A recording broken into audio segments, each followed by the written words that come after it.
go read the books and listen to the podcast, but find the person, find people who have done it, find people who have done what you want to do in terms of finances, and build a relationship with them and watch them and ask questions, be open to their input, join a group where people are intentional about this. Yeah, it's going to cost a lot more than ordering a book off Amazon. The return on investment will likely be a whole lot more as well.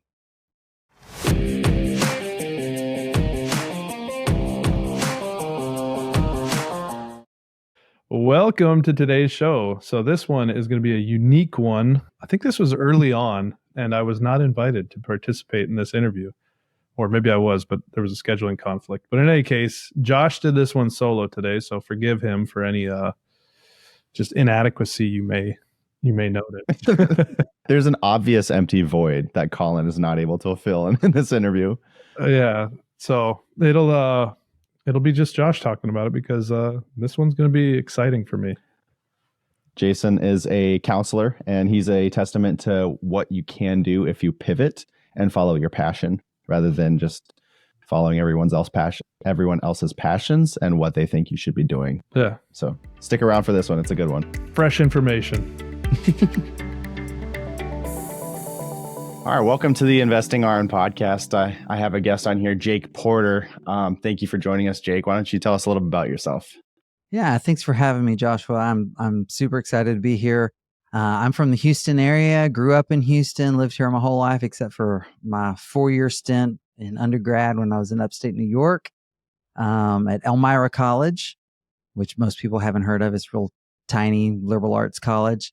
When I graduated, I came back down to this area. I was a pastor for 13 years. And while I was pastoring, went back to school, got another master's degree in clinical mental health counseling. 2017, I left local church ministry and started a practice called Daring Ventures.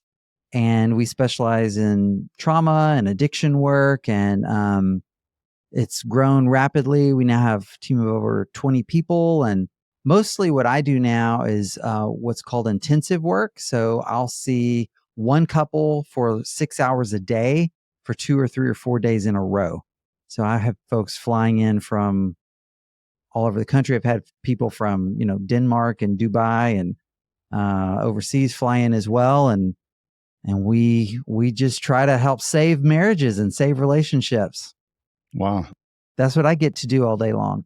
That's great. So you have a team of 20. So are they like counselors, or what does your team look like at this point? Yeah, I've got licensed professional counselors, social workers, recovery coaches, and a great administrative support staff. And so not everyone does the intensive stuff. We have folks who do, regular weekly appointments and different kind of groups and all that stuff too. But yeah, it's a great team. Oh, cool. Well, before I dive into your coaching and your business a little bit, you said you were a pastor for 13 years. Yeah, I was. What drew you to that? I guess maybe like well, I am definitely a recovering people pleaser. It's kind of a long story. I'll try to give you the short version. So between my junior and senior year of college, I had to do a career-related internship, set something up at my home church so that I could still come home from the summer, and got home. And a couple weeks later, the senior pastor resigned. So my dad was the chairman of the personnel committee at the time and asked me if I wanted to preach for a couple of weeks until they found an interim pastor. I ended up preaching all of June, July, and August until I went back for my senior year.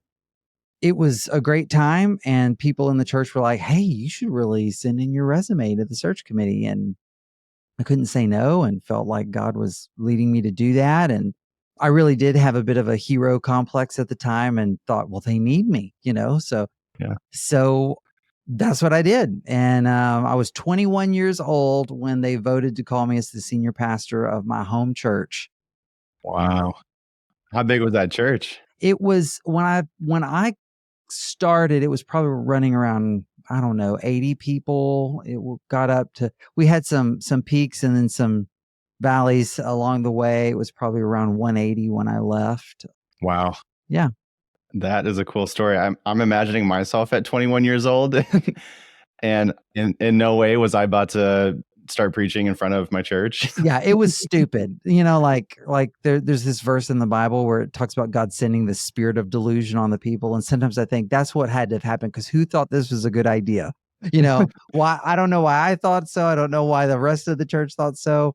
And part of my story is that I really wasn't in a good place in terms of my mental health and my own spiritual health. And that was all underground. It was all undercover.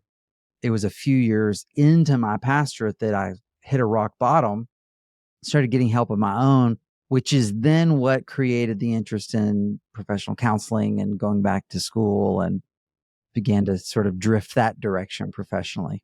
Well, even though you seem to have maybe been hiding some secrets or whatever you want to call it, you seem to have been well respected in your community for them to even consider you as a candidate. It was a hard experience. Pastoring really is difficult. There were a lot of rough times, but it was a huge honor. It was just an incredible honor and joy to get to walk with people and have that role in folks' lives. Yeah. I'm sure I don't want to call it similar to nursing in that area, but I mean, it sounds like you're nursing everybody's spiritual and mental health at that point. And I mean, I've never been a pastor, so I don't know everything that's involved, but I know pastors have a very tough job. And I know that there's a lot of people in ministry that don't stick around for very long. Right.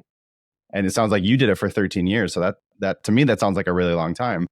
Well, it was a long time until I crashed and burned, and I had some burnout. Okay. Yeah. And that was not good. But I mean, it's okay now. It's just a part of my story now. And I think pastors, just like nurses, just like, firefighters and EMS work, these are people on the front lines, and there's a special calling for that, I believe. And there's a special stress that is experienced by folks in those positions. And so I know it well. I've been there. Yeah. So after you graduated or after you finished your pastoring for 13 years, you started Daring Ventures. Daring Ventures. Did you start that before you completely left? Was it more of a transition, or were you just completely burnt out? You're like, I'm done. I have to do something else. A little bit of both. So what actually happened for me was I started experiencing some burnout in like the summer of 2016. I ignored it. I was going to just buckle down and keep pressing forward. And that's what I did. And the consequences began to accumulate around that in terms of my own mental health. And that affected choices I was making and what ended up happening. So I consider myself in recovery from sex and love addiction, actually. And so I had a relapse is what happened in early 2017. And it was terrible, painful time. I was dating my wife at the time. We were not yet married, broke up with her, got together with an old girlfriend, just started making choices that were not in line with my values. That lasted for a short period of time. And then I kind of came to my senses and I doubled down on my own mental health and taking care of myself, and decided I can't keep doing this. I can't keep doing both, because what had happened was I had started a private practice on the side, and it was growing and growing and growing. So I was still full-time pastoring and had this growing private practice. And I was literally working, 80 hours a week, some weeks, and said, okay, I can't keep doing this. I began making plans to transition out of pastoring. And then right as I was about to execute a very smooth transition between the two, someone I had confided in decided that really everybody needed to know my whole story and outed me. And that then caused an immediate, I'm done. Wow. That's it.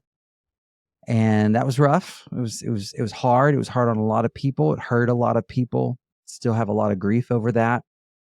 But, just this past Sunday, actually, my wife and I and our two daughters were back visiting the church that I used to pastor. And we were there, and it was thriving and filled with people. And so that feels good to see. Wow, that's great.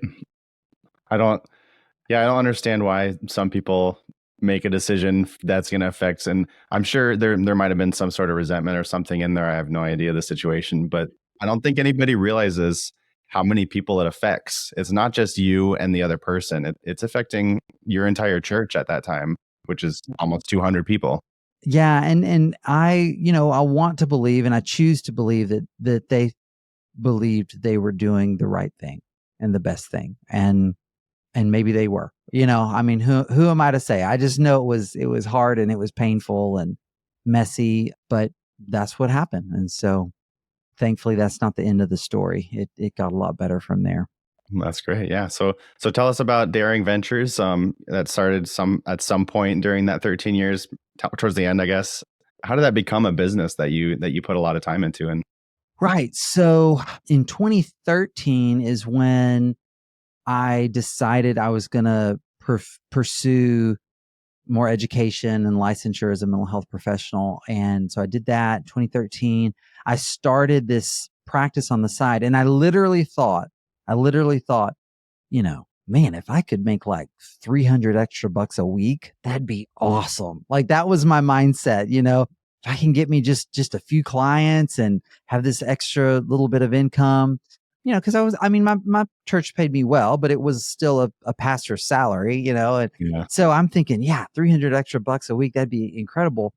And so I started working with people who told other people, and then all of a sudden I got a phone call from this couple in Washington State, and here I am down in the Houston area, and it's like, oh, okay, they wanted to come down and see me and work with me for a few days. And I said, well, okay. And so I did that. And then it was a couple from New York State, and then Georgia and Indiana. And I just rolled with it. And pretty soon I had a bunch of clients. I hired my first employee. I had groups going. I was running these intensives, and I was trying to do it all while still pastoring, and I was single at the time. So that helps, right? Like, Yeah.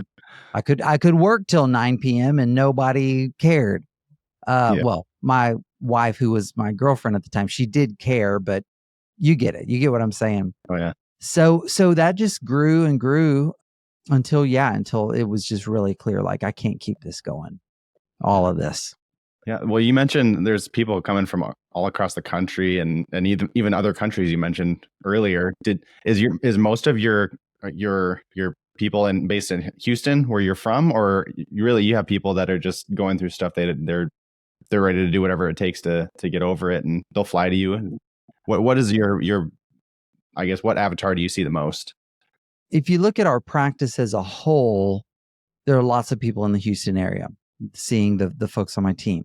But if they're seeing me, I mean, I do have some people from the Houston area, but they're probably in the minority, because I have people, most of my people are flying in from somewhere to see me. And what type of training and education is required to do counseling and to building a business like you have? So to do professional counseling, you have to have a master's degree in counseling. And so I have a master's in clinical mental health counseling. And then I have a bunch of certifications. It's kind of embarrassing. I had an addiction to school and training for a while.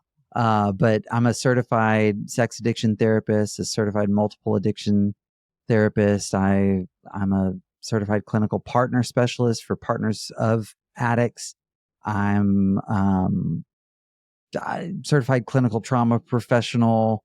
Yeah. So I've done lots and lots and lots of trainings. I also have my doctorate, where I did research on the intersection of affective social neurobiology and personal transformation, how people change and grow, and the neurobiology of relationships that lead to that. So with all of that, I created a model called couple-centered recovery. So people who are coming to me, they're like it's me or divorce, usually. High stakes. Usually there's been years and years of hidden betrayal that suddenly gets outed. And, so one person's totally exposed and the other person feels like they don't know what their life has really even been, because their whole story, as they've known it, has come unraveled those are the folks I work with. Now, as a counselor, do you see every situation? Obviously, you see every situation differently, but do you see situations where to yourself you're thinking like, "Wow, this is beyond repair," or do you see everybody as like, "I'm gonna fix this," or not, Yeah. but with the help of God, Yeah. and everything. How do you see your clients? So one of our core values as a practice is hope. And so we have hope. We start with hope. We start from a position of believing that healing is possible and that change can happen. And really, I actually do believe healing is possible I use very few alls and nevers and everys and No none, absolutes. but almost every couple can heal if both people are all in it to heal. And so when I'm with a couple, the only reason it crosses my mind, oh, they're not going to make it, is if one of them doesn't really want to make it. They don't want to do the hard work to get to the healing. And if that's the case, then yeah, they probably won't make it. I assume you probably are able to figure that out pretty quickly after you start working with Usually them. so. Yeah. Usually so. Yeah. Yeah. All right. And so you have would you call what you have, so it's counseling, you wouldn't call it coaching, or is this something that you do, like you meet with them for a weekend and then you do have like more long-term coaching and right counseling? So when I'm doing clinical work, the way that system is set up, I'm only licensed in the state of Texas.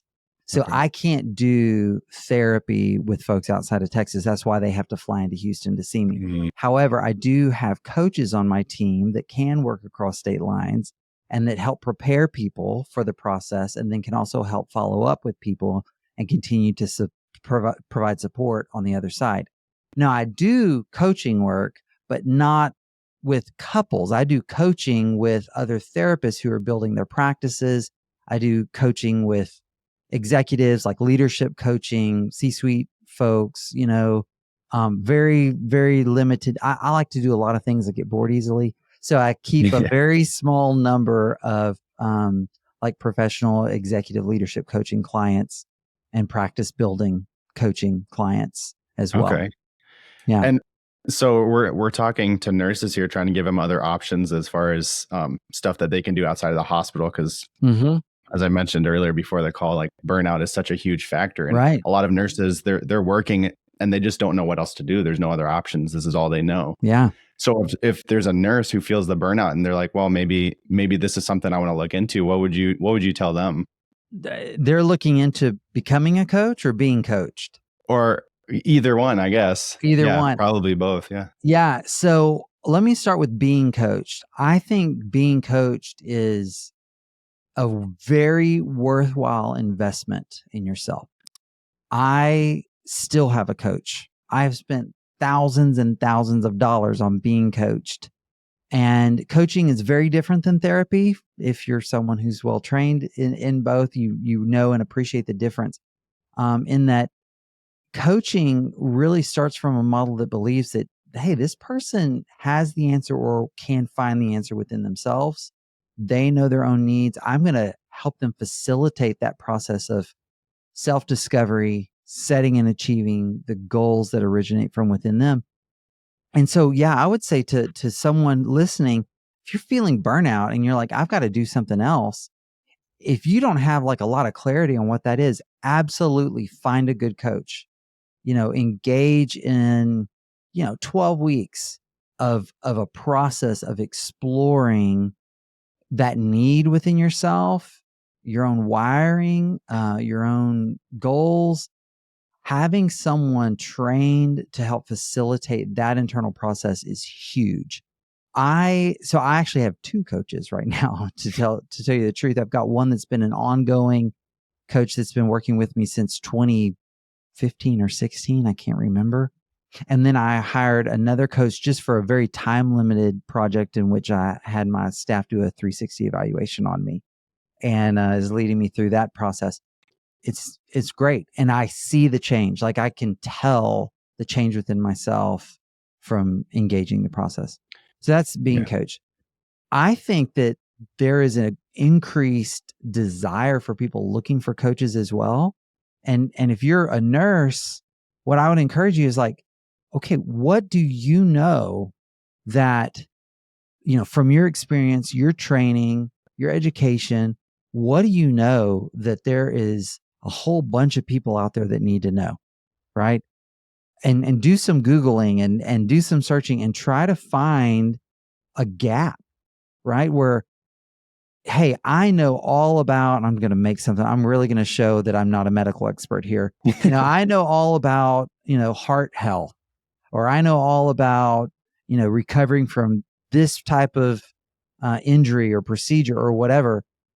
Look and see if there's a coach out there. And if not, can you fill that gap? Could you create some educational content and some, some different processes that you then can automate and then, have that as a part of your component? You want to start out setting it up to scale, but find that gap in what's already being provided, that intersection between what you know and what you're passionate about and what people need, and start working to fill that gap.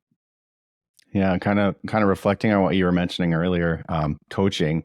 That's not something I was exposed to. I didn't know it existed. I didn't really know any part of it until I joined GoBundance, which is where I met you. Right. And then I see all these high achievers or just go-getters, whatever you want to call them, and they all have 1, 2, 3, 4 coaches, depending on what they're doing. And that was my first introduction to coaching. And since then, I've actually hired 2 coaches for myself. Good for you. And the progress, and some people see like coaching is not free. It's definitely a price, but most people will see the initial cost and they're like, oh no, there's no way. But the results are exponential, and I see them. I pay $10,000 now or whatever the price is, and then I get to see those results the rest of my life. So it's gonna pay off so rapidly. I definitely recommend it as well from somebody who has a couple coaches. Yeah, the illustration that I use from my own life is from back when I was in college as a freshman, and I had taken piano lessons when I was growing up, but just like hit or miss here and there. I didn't take them all through childhood. It was like, take it for a year, I'm out for 3 years. Take it for 18 months, I'm out for another 2 years. And so I was largely self-taught. So I go to college and I decide, I'm going to take piano lessons. So I make an appointment and I go and I'm sitting in front of this guy who's got a PhD in piano performance, and he gives me this piece of music to sight read. And I start playing it and I'm thinking I'm doing pretty good. It's not perfect, but I think, yeah, pretty good. All of a sudden he just interrupts me. Whoa, whoa, whoa, whoa, whoa. And he goes, play those 2 measures right there. Looked at him. I'm like, I don't think I missed any notes there. And I played, and he goes, oh, he said, just your right hand. And there was this little run, and I played the run, and he goes, oh, who taught you your scales? I'm like, what are you talking about? He said, play an E flat scale. I played all the right notes, but what he showed me was my fingering was off, right? So which fingers where? And he said, no, here you want to cross over with your thumb after your 3rd finger, and this is why. He said, if you're going to have to go back and play music that feels too easy at tempos that feel too slow to correct your technique. Otherwise, there's going to be a ceiling to how good you're going to be able to be. The thing is, I had no idea, right? Like, I had no idea that my fingering was off and that would limit what I could do. We all have blind spots, every single one of us. And if you can pay an expert who's trained to find these blind spots to help you find yours, okay, guess what? Now you get to do the hard work of learning how to play an E flat major scale with the correct fingering. But you learn technique, you learn skill, you develop capacity that is going to allow you to go so much further in whatever you're trying to do. But you got to have that outside observer who can say, right there. It's the same with your golf swing. It's the same with, if you're a batter or a pitcher, we can't see ourselves. We need other people. That's exactly where my mind was going. Like, I always imagine, like, Tiger Woods, Phil Mickelson, they all have swing coaches. They have putting coaches. They have different coaches for different areas of their golf game. And they're, arguably two of the best golfers to ever play the game. Like, why would they need a coach? Exactly. But as you were telling that story of the piano, it brought back so many memories. So I grew up playing piano, and Okay. I had this Russian teacher. His name was Bayer Shagdaron. I'm surprised I remember that. Yeah. But he would have me practice the different finger, and if I did it wrong, it was the end of the day. Like, I had to get that right before I could do anything else. That's right. Yeah. So it's the foundations, and as a coach, you can kind of build the foundation that a lot of people want to skip that part, but it's the most important part. What I actually do with folks when I'm coaching them is I give them an assessment. It's a research-based assessment on emotional intelligence and the different aspects of emotional intelligence and your usage of these different skills. It's called the EQI 2.0.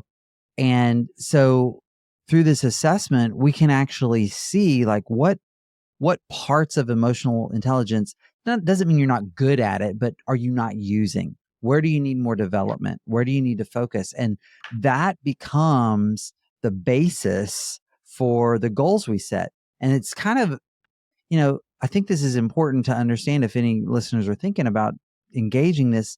I mean, yeah, I can come to a coach and I can say, hey, I want to become a coach. I want to build a business that's going to allow me to leave my current W-2 job, right?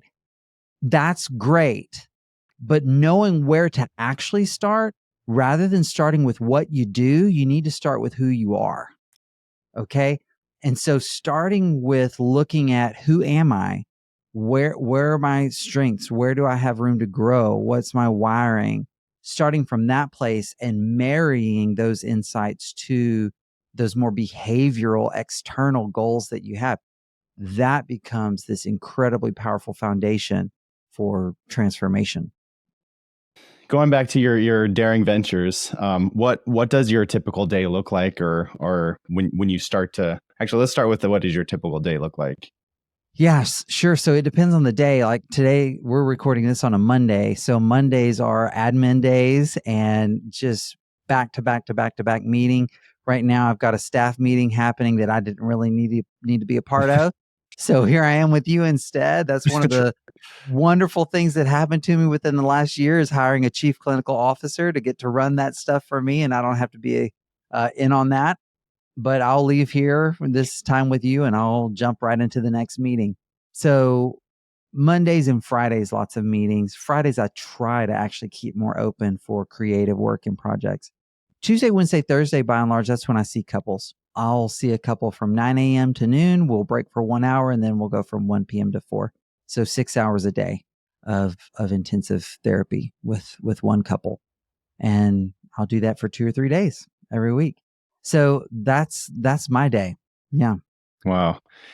So 6 hours a day, 3 days in a row, dealing with intense issues and problems. I can only imagine how taxing that is for you. Like, how do you keep control of your mental health? So for me, and I've talked to colleagues, and there are many colleagues who swear that this would never work for them, but this is what I say. I have been there where I had the days that were, 8 hours back to back to back to back to back of just 1 hour sessions. And that is exhausting to me, right? Like every hour I have to like pull a different file from my head and remember this couple and where we were in the process and switch and the back of that was exhausting. So for me, if I know I've got one couple that I'm seeing this week, every day that I'm going to see clients, it's this one couple. That in and of itself helps prevent burnout for me. The other thing is, you pay for a 50-minute couples or a 50-minute counseling session, because 1 hour isn't really 1 hour, it's one clinical hour. So it's 50 minutes and figure 10 minutes of, just kind of getting things warmed up and how you doing since last time. And any good therapist is going to try to start shutting things down 15 to 10 minutes before, the time's up. So that there's no what we call doorknob disclosures on the way out. Oh, by the way, and some massive thing gets opened up. Yeah. Well, that leaves maybe 30 minutes for real work. That's nothing. That is nothing. The pressure to do a 1 hour session that's meaningful is super high to me. So if I've got one couple though for 6 hours today, we can go slow. We can be thorough. We are not rushed. It's like, this is what we're doing. This is what we're working on. And we're going to stay right here on this until we're done. I actually find it less conducive to burnout, but other colleagues of mine say, oh, it's so anxiety producing. I can't imagine being with one couple that long. To me, it's easier. All right. And what are your plans for your business moving forward? Do you have any massive goals or anything that you're working towards? Yeah. Well, I mean, I hope I sell it one day for a whole bunch of money. Of course. Sounds maybe easy. 10 years from now. Right. Yeah, that's all. But I mean, that is one of the things that I work with my coach on, is like, I want to get this business ready to sell. We experienced such huge, rapid growth our first 5 years of existence. I didn't have time. Well, I didn't make time. It seemed like there were always other things more important.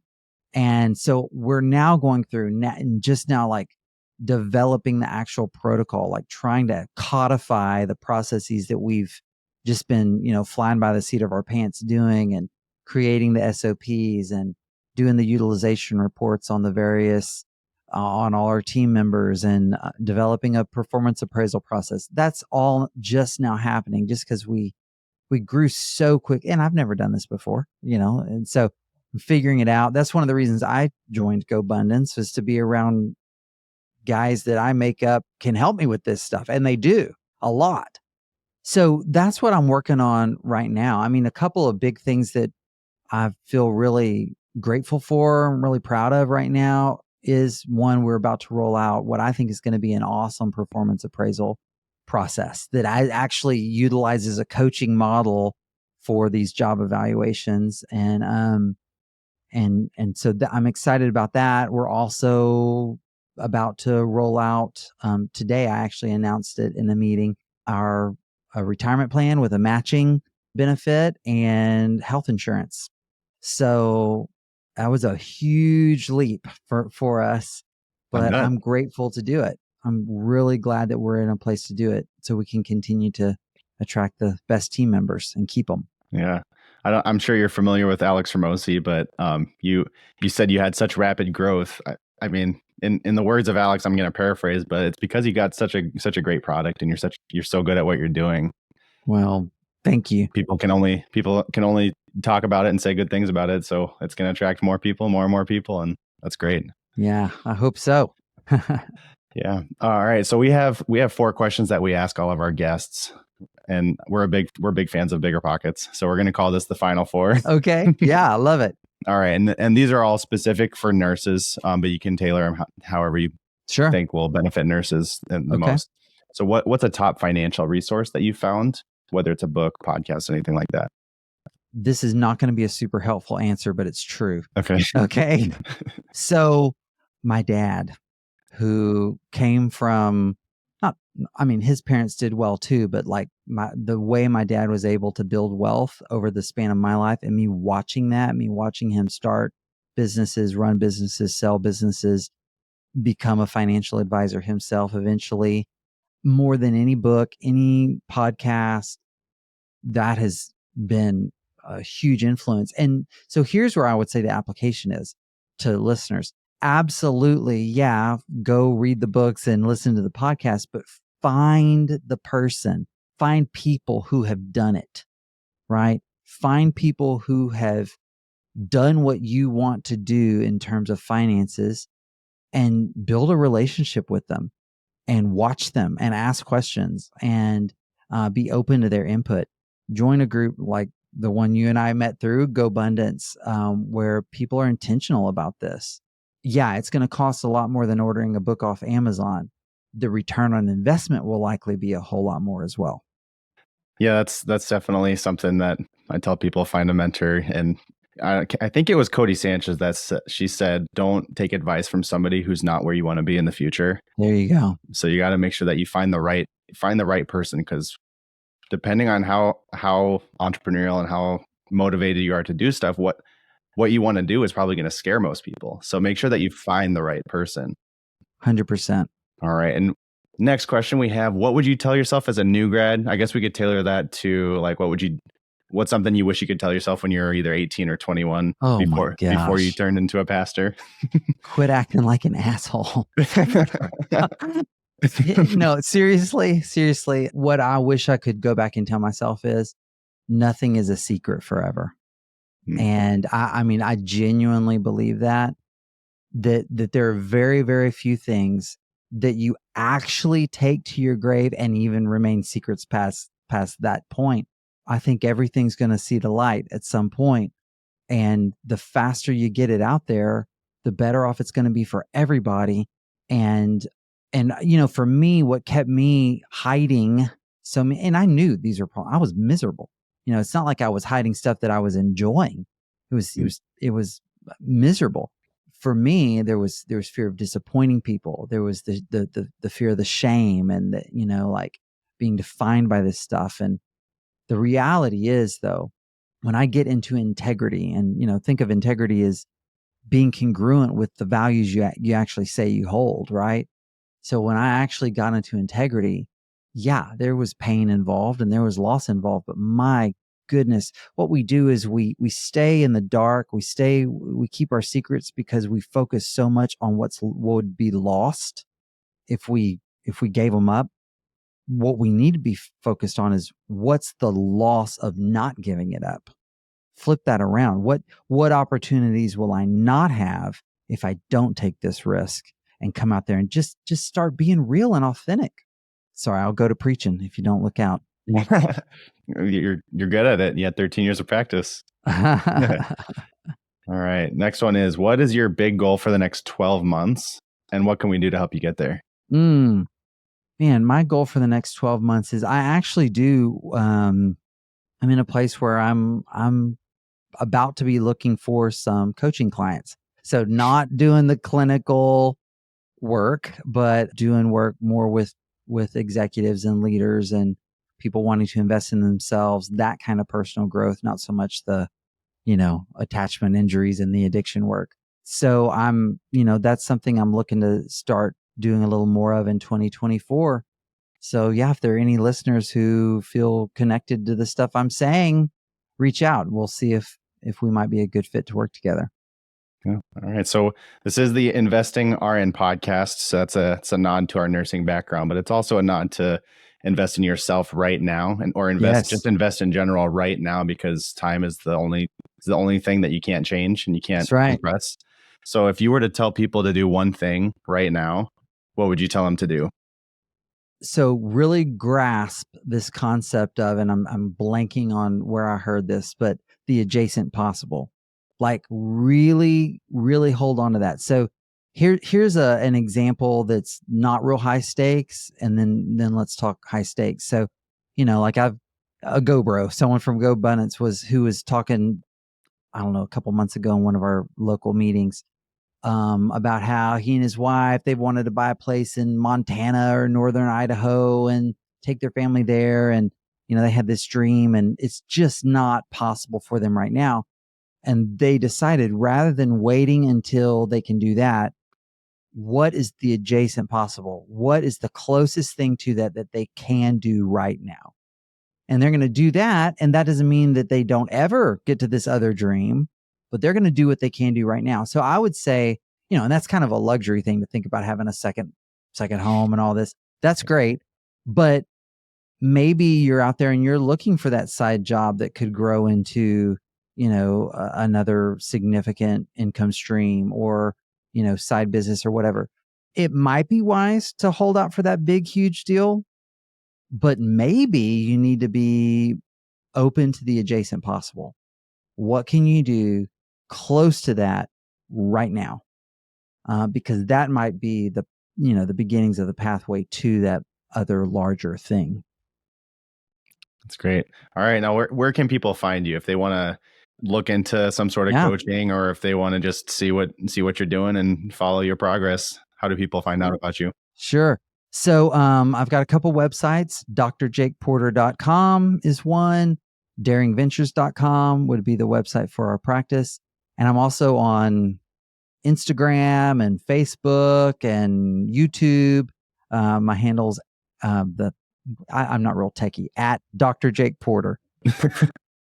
Just look up Dr. Jake Porter. You'll find me there. I put out tons of stuff on YouTube, lots on Instagram and Facebook as well. So lots of content there if people have connected with what I'm saying. All right, well, thanks so much for being on. It's the Investing RN podcast. Thank you, man. Appreciate you.